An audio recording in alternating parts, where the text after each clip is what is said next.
Welcome back to the Azura Media Club, home with the bad girl Kevin. I'm your Kevin leader, Emily. This is the movie we're reviewing, 50/50. Let's go. Alright. So, I remember when I was first invited to go see this movie on one of my best friend's birthday at the time, and still one of my best friends, Mayab.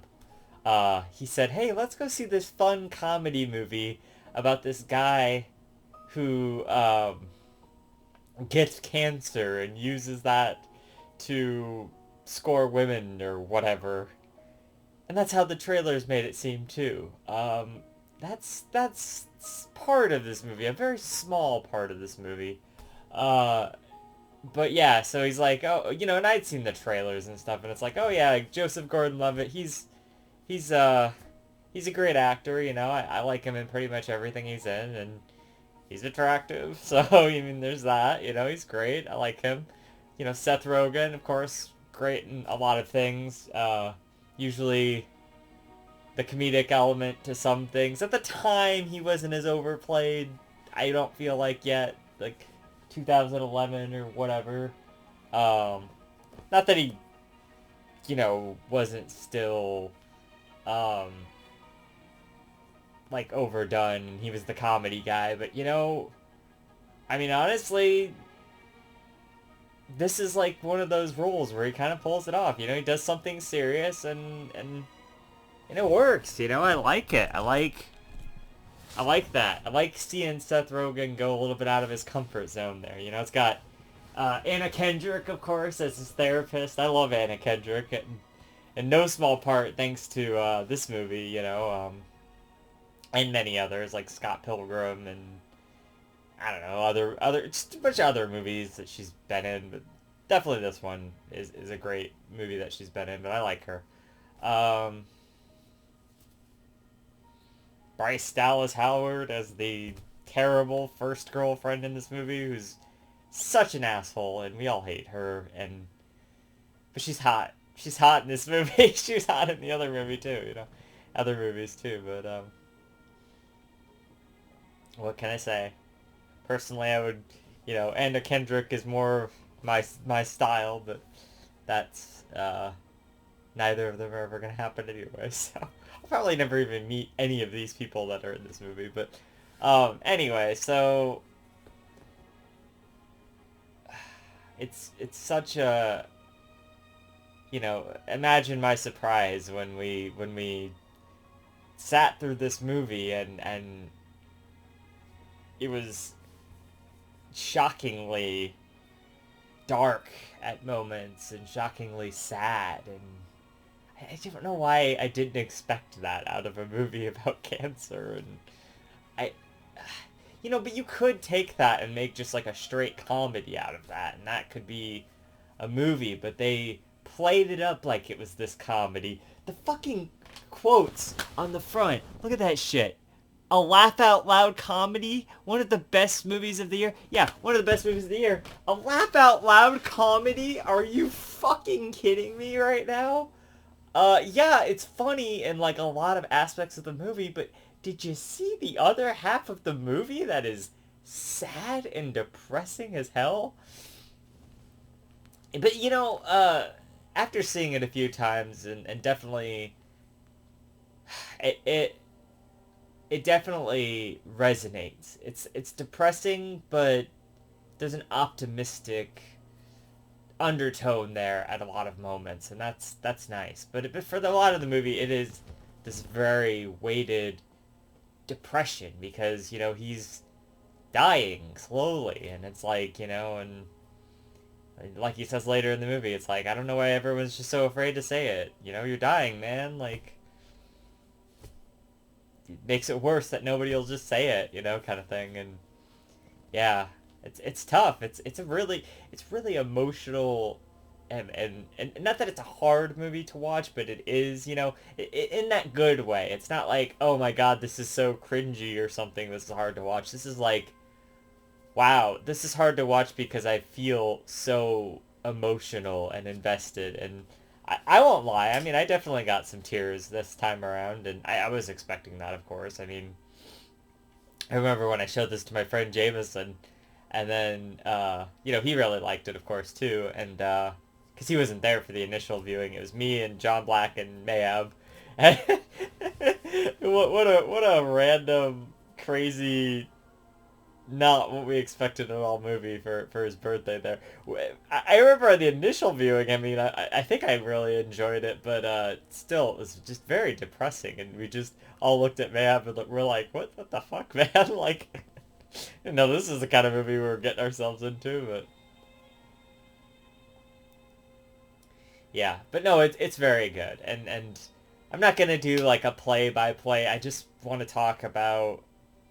I think the thing as a whole, you know, if you want the play by play, he's this normal kind of radio reporter guy, and his best friend Seth Rogen, and there's a bunch of jokes, and then he's like telling him how his back hurts, and then he like goes to the doctor, and he's like, "You have cancer," and it just like becomes a whole other movie, and he's just like zones out, and he's like, it's like this emotional moment. That's what the movie does in such crazy amounts. It doesn't even feel bad when it does it either. Most movies, it would be such a dissonance between these two scenes, but it really encapsulates that feel of life, where it's like you'll go from a very serious moment, one moment, and then the next moment it's a very funny scene, because life is like that, it's not all just funny, it's not all just serious. There's a mix of both, and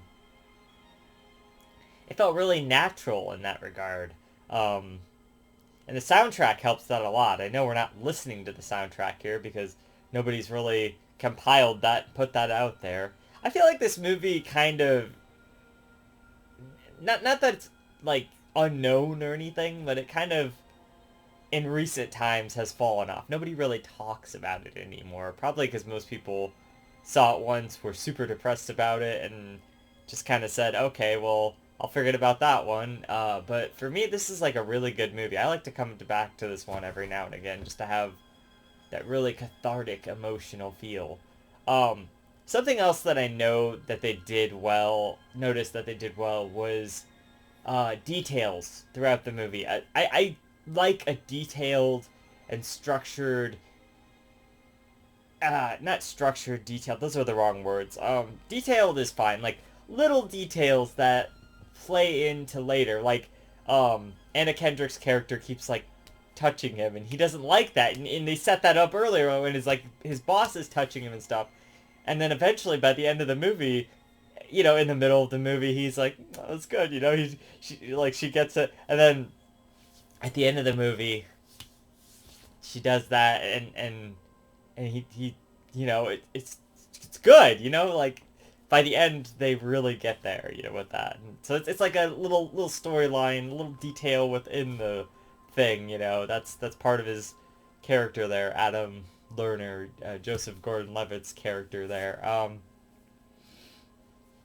So just stuff like that is nice. Like his dad has, I think, Alzheimer's or something, so he doesn't really remember a lot of stuff, but like right before the surgery, he keeps telling him the whole movie, like, hey dad, I love you, it's me, Adam, your son, and then like, right before the surgery, he's like, hey, I know, like, not everything makes sense right now, but I just want you to know that I love you. And then he's like, okay, and then after the surgery, he's like, hey Adam, and it's like, oh my god, you remembered who Adam was. That's so, that's emotional, especially when you've been around somebody with Alzheimer's. Like my grandma had that. I know how hard that is to deal with, and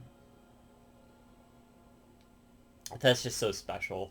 That his dad would remember that. That's such a small little detail. It's like the whole rest of that ending is so fucking emotional too. It's like his mom, we built up all of this stuff over, his mom is like an over worrier, and at that point he's super scared too that he's not gonna make it and this stuff, and like his chances aren't great and all of this stuff, and like his therapist is worried, and his best friend Seth Rogen's worried. I I don't even remember what the Seth Rogen character's name is. He just is Seth Rogen, like he always. Anyway, they're all really worried, and you're there feeling it, especially right after he goes in for the surgery, and you know, they're all sitting there in the waiting room, and they're just talking, and there's a little bit of levity there too with funny moments, but you're just like waiting on the test results and whatever, like the test results, the surgery results, and like um you feel it. You really feel the emotion of it, like how badly they're feeling, like what if he doesn't make it kind of thing. And the doctor walks out, and it's a brilliant little detail. I love it. She's just kind of like, like you see that on her face, like, it's like, oh my god, did he not make it? Is this movie gonna get like really sad? Is he dead?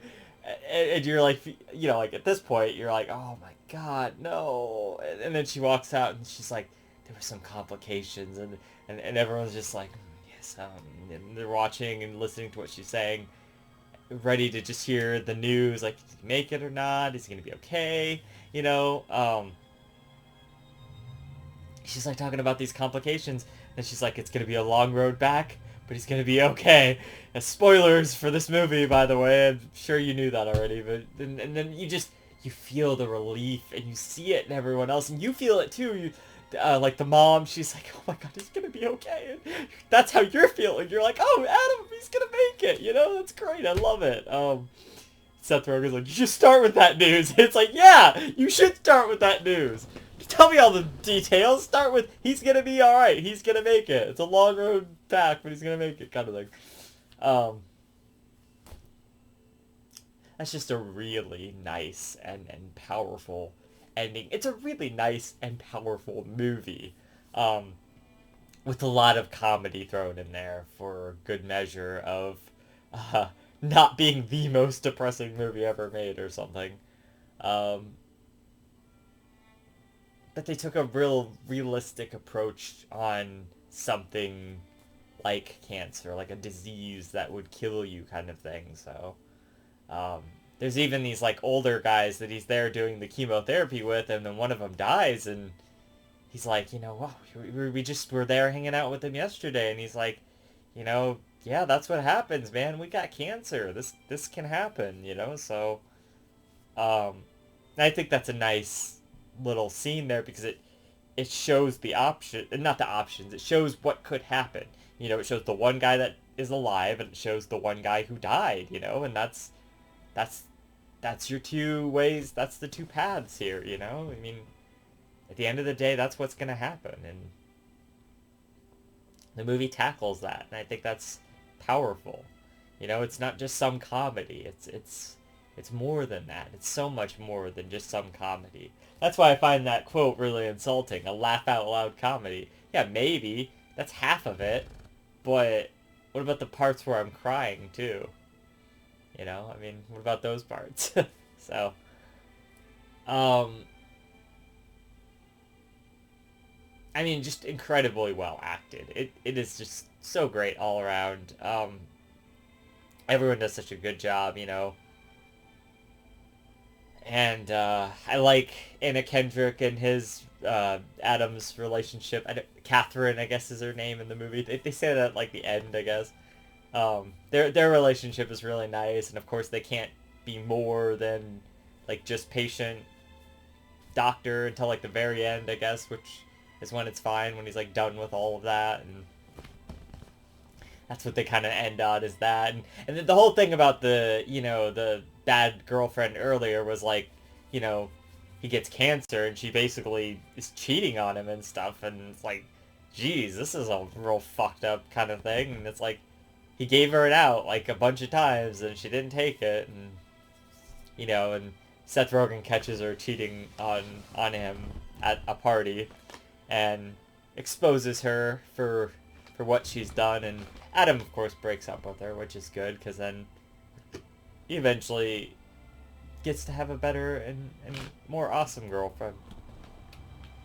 Um, there's also like this through line story about like this volcano piece that he's writing, and it kind of gets this little ending there later on when it erupts, and then they're like, but it's also like symbolic for the movie, because it's like what he says is like, what the TV says is like, now whatever erupted, but people thought it was actually growing weaker, but it's actually growing stronger. You know, and it's kind of a reflection of him and his character and all of that. So I thought that was good. Um, and you know, of course, then there's the comedy elements too. Like Seth Rogen wants to use it to get girls, basically, and he does that a couple of times. But you know, and as much of that as there is in the movie, there's a really nice scene at the end, uh, where after Adams had this big freak out or whatever, and he calls Anna Kendrick's character and basically unloads on her, you know, and that's kind of where they have their first like moment of like, oh hey, you know, I think you'd make a real nice girlfriend or whatever. Anyway, but yeah, really nice scene. The whole movie is filled with shit like that. Is like these really nice scenes and really powerful scenes and funny scenes too, of course. But at the end there, you see him. He goes back to Seth Rogen's apartment because he's taking him home because he's all drunk or whatever. And you know, Seth Rogen, he's like passed out. He's in the bathroom. He's like looking around for a towel, and he sees this book about it's called like Facing Cancer Together or whatever, and he like looks in there, and there's like all these like highlights and like underlines, and he's got like bookmarked pages and like dog-eared pages, and it's just like, oh, he really does care. I always remember that being like a really nice scene. That's another like one where, you know, you start to be like, oh my god, like Adam thinks he doesn't care the whole time, but he just doesn't know. Seth Rogen just doesn't know how to express all of that except through comedy and stuff, you know. So it's really nice. It's a nice scene. Um. So yeah, that's nice. I like that. That's good. I like the whole movie. It's great. It's a great movie. Such a great movie. You know, it's real good. I mean, I could go into every little joke or whatever, but I mean, I don't even remember most of it. You know, I'm, it's a nice balance, I guess, is the idea. The actors are great. The writing is top notch. The scenes and the emotion are all there, and the just everything like pulls together. All the little details and whatnot, it all pulls together to make just a fantastic movie. And you know, the soundtrack too. Obviously, like I said, we're not obviously listening to that because nobody's like really put it up or whatever. But very powerful, Michael Giacchino. You know, very good composer for everything that he does, and um, he knows how to make a powerful score, and that definitely lends another layer of depth to the movie. There, you know, you gotta have a good soundtrack, of course. You gotta have it. Yeah. So yeah, it's a funny movie, but it's also a very emotional movie, and I think that's really the core of the movie is that emotionality, and it's seen as about emotionality, you know. Anyway, that is really what the movie is about, and him dealing with this insurmountable cancer sort of thing, and how that even works, how he even processes all of that, you know, and it's tough. It's a you know it's what do you do in that situation? You know, that's kind of what this is about, I suppose. So, um, yeah. I mean, that's basically it. It's just a really good movie, and I definitely recommend it to anybody who is even mildly interested. Even if you're not, I think it's just a movie that everyone kind of needs to see. It is really sad, but it is also very uplifting at the same time. It definitely does both well, and so very much worth it. I mean, It's great. It's fantastic. I love it. Every time I watch it, I just appreciate it more, and I'm invested the entire time, and I never really notice the time passing, and that's what you want in a movie, right? You want to be invested the whole time. You don't want to be sitting there like, oh, is this thing over yet? Like, obviously. So, yeah. Great storytelling, great acting, good music, like everything about it is so good. So, yeah. That's 50-50. I'm going to give it a 10 out of 10. It's a pretty much a perfect movie. So, um I don't know what else to say except, stick around, subscribe, join the Bad Girl Coven, and never forget that magic comes from the heart. And I'll see you guys in the next one. Emily out.